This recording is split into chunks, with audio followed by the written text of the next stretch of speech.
Hello दोस्तों, स्वागत है आपका एक और नई वीडियो में। और आज का हमारा जो टॉपिक है वो है व्हाट इज जिन। आज इस वीडियो में हम जानेंगे क्या जिन जैसी कोई स्पीसीज सच में एग्जिस्ट करती भी है या ये बस सिर्फ एक किस्से कहानियां हैं। इस वीडियो को शुरू करने से पहले हमें ये जानना होगा कि आखिर जिन कितने टाइप के होते हैं। वैसे तो डिफरेंट रिलीजन और कल्चर में इनकी अलग अलग डेफिनेशन है और ये बहुत टाइप के होते हैं, जैसे परियां, डेविल, प्रेत, शैतान एक्सेट्रा। ये सब भी जिन की कैटेगरीज में ही आता है। लेकिन क्योंकि इस्लामिक माइथोलॉजी में जिन का कॉन्सेप्ट बहुत ज्यादा है, तो आज हम इस्लामिक मैथोलॉजी से समझेंगे जिन की ओरिजिन के बारे में। अकॉर्डिंग टू इस्लामिक मैथोलॉजी, जिन बेसिकली 3 टाइप्स के होते हैं। इसकी फर्स्ट कैटेगरी होती है शैतान, एक ऐसा जिन जो लोगों के दिल में वसवसे डालता है, यानी कि उसको मैनिपुलेट करता है, बहकाता है और लोगों से अपने अकॉर्डिंग बुरे काम करवाता है। जिनकी जो दूसरी कैटेगरी है उसको हम बोलते हैं इफरित। ये कैटेगरी बहुत ज्यादा पावरफुल मानी जाती है। सभी जिनों में इस कैटेगरी की पावर सबसे ज्यादा होती है और ये बहुत अच्छे आर्किटेक्ट भी होते हैं। और इनकी तीसरी कैटेगरी का नाम होता है मारिद। ये बेसिकली हमेशा उड़ते रहते हैं और फ्यूचर प्रिडिक्शन करने में भी इनको महारत हासिल होती है। इनकी कैटेगरी सुनने के बाद तो ये सब बहुत ज्यादा इंटरेस्टिंग लगते हैं, लेकिन क्या ये सच में एग्जिस्ट करते भी हैं? इस्लामिक मैथोलॉजी के अनुसार जिन एक अलग डायमेंशन में रहते हैं, एक अलग आयाम, जिसको हम अपनी नॉर्मल ह्यूमन आइज से नहीं देख सकते। हम उनकी असली शक्ल में भी उन्हें कभी नहीं देखते, क्योंकि अकॉर्डिंग टू इस्लाम हमारी आइज को इतना केपेबल बनाया ही नहीं है गॉड ने कि हम उनको असली शक्ल में देख सकें।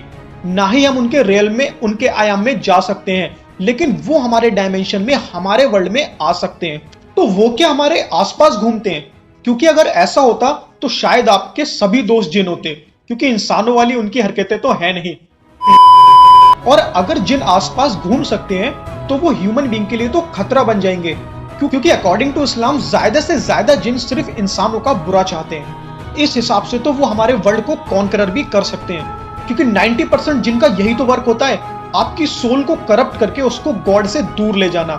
हर मैथोलॉजी, हर कल्चर में यही तो बताया जाता है इनके बारे में। तो अगर ये हमारे आसपास ऐसे घूमते हैं तो हमारा कुछ क्यों नहीं करते हैं? रुको जरा, सब्र करो, क्योंकि हमारे वर्ल्ड में आने के बाद जिनों पर कुछ फिजिकल लॉ लागू हो जाते हैं। जैसे इस दुनिया में वो अपनी असली शक्ल में एंट्री नहीं ले सकते। को एंट्री लेने के लिए या तो ह्यूमन बीइंग की शक्ल लेनी होगी या फिर किसी एनिमल की। अकॉर्डिंग टू इस्लामिक मैथोलॉजी, जिन किसी जिंदा इंसान की शक्ल ले ही नहीं सकते। उनको किसी ऐसे की शक्ल लेनी पड़ती है जो इस दुनिया में मौजूद ही नहीं है। तो कभी कभी जो लोग बोलते हैं हमने अपने उन लोगों की स्पिरिट को देखा है जो इस दुनिया से जा चुके हैं, तो इस्लाम में कहा जाता है वो सब जिन ही होते हैं। हमारी दुनिया में आती है उनकी वो सुपर नेचुरल पावर सारी खत्म हो जाती हैं और उन पर हमारी दुनिया के फिजिकल लॉ लागू हो जाते हैं। तो जिन अगर हमारी दुनिया में एंटर होते हैं तो भले ही वो अपनी दुनिया में एक सुपर बीइंग होंगे, लेकिन यहाँ पे आने के बाद तो एक नॉर्मल इंसान बनेंगे, या फिर अगर वो किसी एनिमल की शक्ल लेते हैं तो फिर वो एनिमल ही होंगे। एग्जाम्पल के लिए, अगर कोई जिन किसी इंसान की शक्ल लेता है और वो किसी ऐसी जगह चला जाता है जहां पर वॉर हो रही है और वो वहां पे मर जाता है, तो वो सच में भी मर जाएगा। तो अगर वो किसी एनिमल की शक्ल ले ले, मान लेते हैं अगर वो किसी कुत्ते की शक्ल ले लेता है, तब अगर कोई बच्चा उसका पैर तोड़ दे, तो जब वो अपनी असली दुनिया में वापस जाएगा, अपने असली रूप में वापस आएगा, तो उसका पैर सच में टूट चुका होगा। ये सारे फिजिकल लॉ उस पर लागू हो जाते हैं। इसलिए जिन इस वर्ल्ड में आकर भी ह्यूमन बीइंग का कुछ नहीं उखाड़ सकते। इसी वजह से हमारे सारे साइंटिफिक इक्विपमेंट किसी भी ऐसी अनजान पावर का पता ही नहीं लगा पाते हैं, क्योंकि वो जब भी इस वर्ल्ड में आते हैं तो वो लोग हमारे जैसी बन जाते हैं या फिर किसी एनिमल जैसे। अकॉर्डिंग टू इस्लामिक मैथोलॉजी, वो लोग हमारी तरह ही एक स्पीसीज होते हैं, लेकिन बस कुछ स्पेशल एबिलिटीज के साथ पैदा हुए होते हैं। इस्लाम के मुताबिक जिनों को आग से पैदा किया गया है। अब ये कुछ सुपर एबिलिटीज हैं या फिर म्यूटेशन, ये तो हम नहीं कह सकते। तो ये मेंटली हमें किस तरह से हम पहुंचा सकते हैं? अब यहाँ पर बात जिस जिन की हो रही है वो है फर्स्ट कैटेगरी का, यानी शैतान। ये इससे ज्यादा कुछ नहीं कर सकता, बस आपका दिमाग बहकाए या आपके दिल में वसवसे डाले। लेकिन अगर आप मेंटली स्ट्रांग हो तो आप इससे भी लड़ सकते हो। लेकिन आज के दौर में ये सब एक इतना बड़ा प्रोपेगेंडा है कि इसके नाम पर आजकल आपसे बहुत सारे फेक गुरुज बहुत सारा पैसा लूट रहे हैं, सिर्फ इस बात को बोलकर कि हम लोग इनसे आपको बचाएंगे।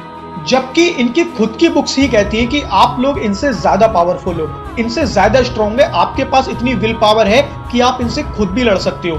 ये होते हैं या नहीं, ये सोचना आपके ऊपर निर्भर करता है। लेकिन अब कुछ लोग बोलेंगे कि मैंने अपनी आंखों से देखा है कि बहुत सारे लोगों को इन जिनों ने पोजेस्ड कर रखा है। तो इस सब के बारे में मैं ऑलरेडी 2 वीडियोस बना चुका हूं, the science of ghost, are ghost real. आप ये दोनों वीडियो देख सकते हैं, मैं इनके लिंक डिस्क्रिप्शन में दे दूंगा। इसमें मैंने बताया है कि पोजेशन किस तरह से होता है और इनसे किस तरह बचा जा सकता है। और इनसे रिलेटेड अगर आपके मन में कोई सवाल है तो नीचे कमेंट बॉक्स में बताएं। मिलते हैं अपनी नेक्स्ट वीडियो में, जब तक के लिए जय हिंद, जय भारत।